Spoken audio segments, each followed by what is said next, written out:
Os galegos sodes celtas?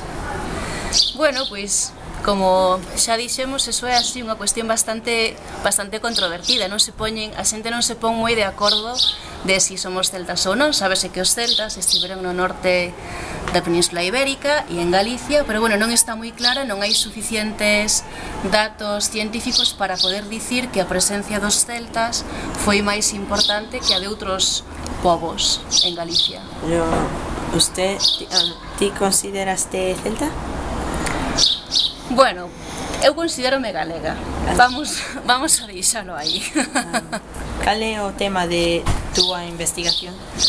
Pois a miña investigación é sobre traducción, é sobre o papel da traducción na creación da identidade nacional de Galicia. Vale, entonces é un pouco sobre a traducción de escritores irlandeses en Galicia, pois un pouco para crear este vínculo celta, non? do que estivemos falando hoxe. Muchas gracias, encantado de conocerte. Igualmente.